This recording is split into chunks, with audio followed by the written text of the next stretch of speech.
ধর্মটাকে এখানে টানেন কেন? কোরআন খুব পড়েছি, দেখেছি যে ইসলামে কোনো রাজনীতি নাই। শুরু করি, ধর্ম নিয়ে রাজনীতি করতে দেয়া হবে না, হওয়া উচিত না। ইসলাম কি বলে? আল্লাহ সুবহানাহু ওয়া তাআলা বলেন, হুয়াল্লাযী আরসালা রাসূলাহু বিল হুদা ওয়া দীনিল হক লিইয়ুযহিরাহু আলা দ্বীনি কুল্লিহি, যে আমি এই দ্বীন রাসূলের নিকট পাঠিয়েছি, এই দ্বীন একদিন পৃথিবীর সকল দ্বীনের উপর বিজয়ী হবে। আর আরেক হাদিসে রাসূলুল্লাহ সাল্লাল্লাহু আলাইহি ওয়াসাল্লাম বলেন যে এমন কোনো বাড়ি থাকবে না, মাটির বাড়ি এবং পাকা বাড়ি, যেখানে ইসলাম প্রবেশ করবে না। বিইজ্জি আজিজিন ওয়া বিযিল্লি যালিলিন, কোথাও সম্মানের সাথে, কোথাও অপমানের সাথে। তো এই একটি আয়াত এবং একটি হাদিস প্রমাণ করে যে পৃথিবীর সকল তন্ত্র মন্ত্র বাদ মতবাদ যা কিছু আছে, সকল কিছুর উপর সর্বক্ষেত্রে বিজয় অর্জন করবে ইসলাম। সুতরাং ইসলামের সাথে রাজনীতির সম্পর্কটা, রাষ্ট্র পরিচালনার সম্পর্কটা ওতপ্রোতভাবে জড়িত। আর আল্লাহ সুবহানাহু ওয়া তাআলা বলেন, উদখুলু ফিস-সিলমি কাফা, তোমরা ইসলামে প্রবেশ করো পরিপূর্ণরূপে। এবং আমরাও খুব মুখস্থ একটা বাক্য আছে, আমরা সবাই জানি Islam is a complete code of life.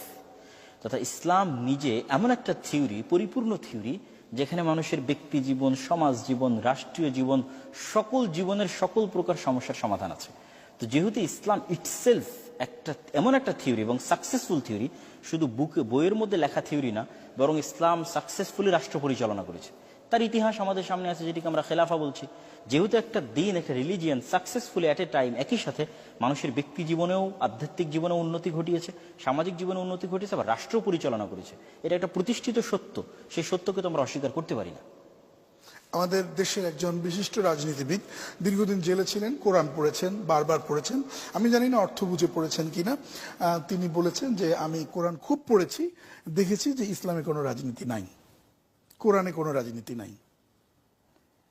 আমি জানি না যে তিনি কোন দৃষ্টিকোণ থেকে কোরআন পড়েছেন এবং কোন বুঝ থেকে কোরআন পড়েছেন। আমি যে আয়াতটা পড়লাম, সে আয়াতটা কি বলতেছে?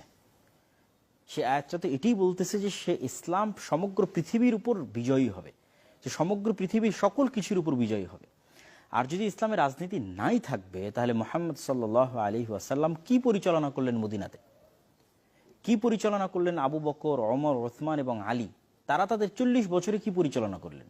তারা কি শুধু একটা রিলিজিয়ান, ধর্মীয় আচার অনুষ্ঠান, মসজিদের মধ্যে থাকা, জিকির আজকার করা, এটি নিয়ে ব্যস্ত থেকেছেন? না তারা যুদ্ধ বিগ্রহ করেছেন, রাষ্ট্র পরিচালনা করেছেন? জিজিয়া নিলেন বা কর নিলেন, সেটি ঐতিহাসিক সত্য, শাস্তি দিলেন।